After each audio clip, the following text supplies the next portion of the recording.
Baik, selamat pagi, selamat siang, selamat sore, dan selamat malam kepada Bapak dosen yang saya hormati. Begitu juga dengan rekan-rekan semua. Nama saya Fransius Permadi Nenggolan, mahasiswa semester 3 eh, S1 Teknik Elektro ITPLN. Pada video kali ini saya akan mempresentasikan terkait fungsi pengoperasian dalam manajemen teknik. Dalam hal ini, saya berfokus bagaimana implementasi fungsi pengoperasian ini pada transmisi tenaga listrik.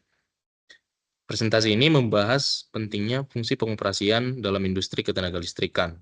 Fokus utamanya adalah penerapan fungsi ini dalam bidang transmisi tenaga listrik. Tujuan akhirnya adalah memberikan pemahaman mendalam melalui contoh kasus nyata. Baik, kita mulai dari definisi dan elemen utama fungsi pengoperasian. Definisinya yaitu fungsi pengoperasian adalah rangkaian aktivitas untuk menghasilkan dan menyampaikan produk atau layanan secara efektif dan efisien, di mana elemen utamanya yaitu perencanaan atau planning, pengorganisasian atau organizing, pengarahan atau directing, dan pengendalian atau controlling. Penerapan fungsi pengoperasian di transmisi tenaga listrik. Yang pertama, perencanaan. Contohnya seperti prediksi beban listrik jangka pendek dan jangka panjang. Kemudian ada perencanaan pemeliharaan rutin dan darurat. Ya, tentu saja beban listrik ini harus diprediksi oleh PLN sebagai penyedia tenaga listrik, di mana ini keterkaitannya untuk proyek-proyek pembangunan seperti pembangunan pembangkit-pembangkit tenaga listrik di suatu wilayah yang akan diprediksi dalam jangka pendek beban listriknya atau dalam jangka panjang beban listriknya akan naik seperti itu. Kemudian ada pengorganisasian, struktur organisasi unit pengoperasian transmisi, alokasi sumber daya manusia, peralatan, anggaran. Ya, tentu saja untuk menerapkan fungsi pengoperasian ini, manajemen atau dalam hal ini manajer harus mengorganisasi alokasi sumber daya, baik itu manusia, dalam hal ini bisa saja seperti operator atau tim engineer, dan lain-lain. Kemudian peralatan-peralatannya, berikut juga dengan anggarannya. Kemudian implementasi fungsi pengoperasian. Yang pertama, pengarahan prosedur operasi standar atau SOP untuk berbagai kondisi. Tentu saja di dalam dunia keteknikan, terkhusus teknik ketenaga listrikan ya, dalam ini PLN, setiap pekerjaan-pekerjaan itu harus memiliki SOP agar pekerjaan-pekerjaan dapat diselesaikan dengan kualitas terbaik. Kemudian ada pelatihan dan sertifikasi operator. Contohnya, pelatihan-pelatihan sumber daya manusia harus dilakukan secara berkala untuk meningkatkan kapabilitas dan skill dari SDM itu sendiri sehingga akan meningkatkan fungsi pengoperasian. Kemudian ada pengendalian monitoring parameter sistem secara real time. Setelah memiliki pengarahan, setelah di pelatihan tentu saja harus pengendalian. Pengendalian dalam hal ini adalah dimonitoring bagaimana sistem itu bekerja. Apakah ada kekurangan-kekurangan yang harus dievaluasi sehingga nantinya akan ada peningkatan-peningkatan untuk masa mendatang. Kemudian contoh kasus pertama, yaitu dalam ketenaga listrikan, saya mengambil contoh penanganan gangguan saluran transmisi. Yang pertama, perencanaan.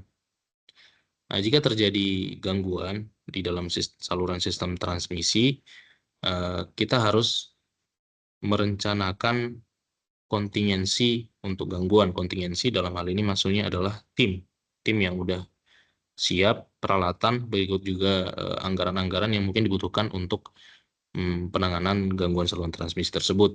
Kemudian ada pengorganisasian. Tim pemeliharaan siap. kita harus mengorganisasikan tim-tim kita, dalam hal ini tim pemeliharaan, agar mereka siap jika terjadi penanganan gangguan saluran transmisi. Siap dalam hal ini, baik itu siap secara fisik, siap secara material juga, siap secara peralatan, dan siap secara mental. Kemudian ada ketiga, pengarahan. SOP dijalankan.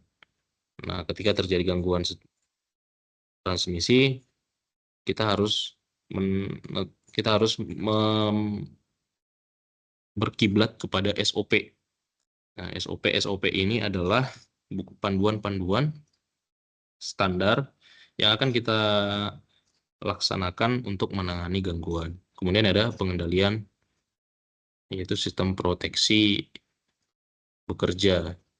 Tentu saja, jika terjadi gangguan di saluran transmisi, itu tidak boleh membahayakan peralatan, apalagi membahayakan manusia. Maka dalam ini ada sistem proteksi. Kemudian adalah contoh kasus 2, optimalisasi pemeliharaan berbasis kondisi atau Condition Based Maintenance atau CBM. Yang pertama ada perencanaan sensor analisis data. Yang kedua, pengorganisasian kolaborasi tim. Yang ketiga, pengarahan strategi fleksibel. Keempat adalah pengendalian atau monitoring monitor efektivitas. Ya, dari di unit saya, yaitu unit induk transmisi Jawa bagian tengah, di mana saya bekerja, kita sudah menggunakan pemeliharaan MTU berdasarkan kondisinya. Nah, di mana jika kita lakukan pemeliharaan berbasis kondisi, maka akan didapatkan efektivitas dan efisiensi. Di sini yang pertama adalah perencanaan sensor analisis data. Kita harus mendata semua material MTU kita. MTU itu adalah material transmisi utama, dalam hal ini seperti PMT, trafo, CT, CVT, dan lain-lain. Kita harus data, baik itu nameplate-nya, baik itu spesifikasinya bagaimana, kita data. Kemudian itu nanti menjadi inisiasi ya, sebagai inisiasi MTU tersebut untuk proses inspeksinya ke depannya. Kemudian yang kedua adalah pengorganisasian atau kolaborasi tim. Tentu saja untuk mengimplementasikan CBM ini sendiri, tim-tim di Gardu Induk itu harus berkolaborasi untuk mendata data terlebih dahulu MTU-nya. Kemudian apa saja kendala-kendala pada MTU tersebut, apa yang menjadi warning pada MTU tersebut, apakah itu seperti rembesankah, apa bunyi dengungankah, nanti akan dicantumkan di CBM. Kemudian ada pengarahan atau strategi fleksibel. Ya, tentu saja pengarahan-pengarahan ini dibutuhkan tim-tim di lapangan sebagai pelaksana oleh manajemen agar melalui pengarahan kita menjadi terorganisasi dengan baik sehingga tujuan utama kita terlaksana. Kemudian adalah pengendalian monitor efektivitas. Setelah semua yang kita lakukan, perlu dilakukan monitor. Nah, monitor dalam hal ini seperti apakah ya, dengan melakukan condition based maintenance, apakah pemeliharaan yang kita lakukan itu memakan anggaran yang banyak kah? Atau apakah ada cara lain atau bentuk pemeliharaan yang lain terhadap suatu peralatan dengan output yang sama tetapi dengan input dalam hal ini seperti pengeluaran anggaran, biaya, tenaga lebih efisien dan efektif, maka adanya perlu pengendalian, yaitu untuk memonitor efektivitas. Kemudian tantangan solusi dan dalam fungsi pengoperasian transmisi. Yang pertama ada integrasi EBT, energi terbarukan fluktuatif. Nah, di mana EBT ini dapat diperoleh dari sumber energi matahari ya, solar cell. Contohnya, ada juga yang lain seperti tenaga bayu, tenaga air, tapi yang paling digonggongkan akhirnya adalah solar cell. Tetapi solar cell ini adalah intermittent, yaitu bebannya fluktuatif. Dalam ini perlu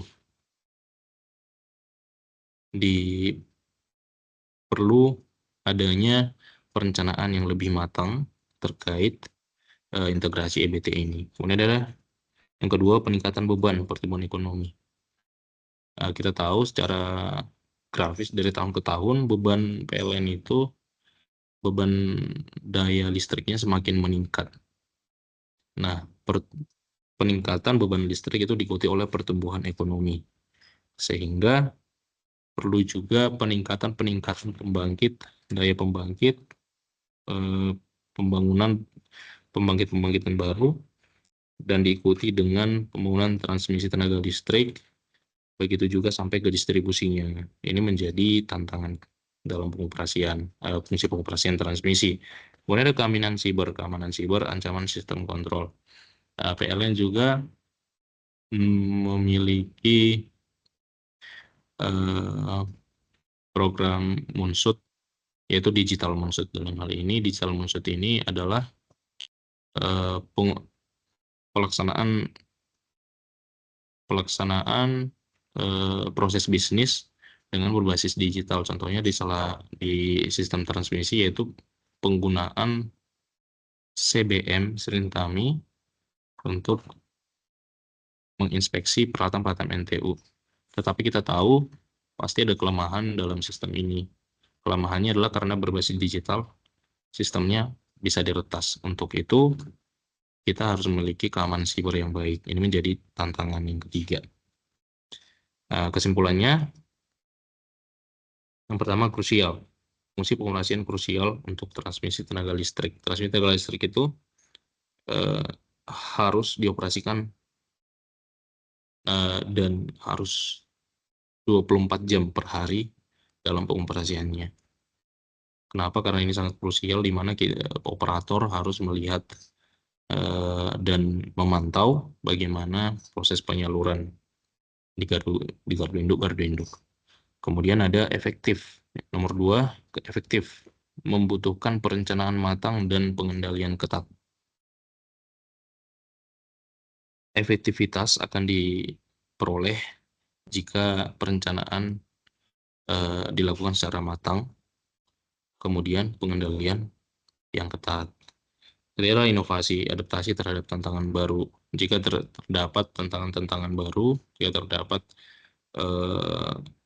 seperti inovasi-inovasi dari case-case yang terjadi, nah ini akan sangat baik untuk diimplementasikan untuk memperoleh proses bisnis yang lebih efisien begitu. Demikian implementasi dari saya. Apabila terdapat kata-kata atau ucapan yang tidak berkenan atau ada masukan-masukan, boleh dilontarkan di kolom komentar. Terima kasih.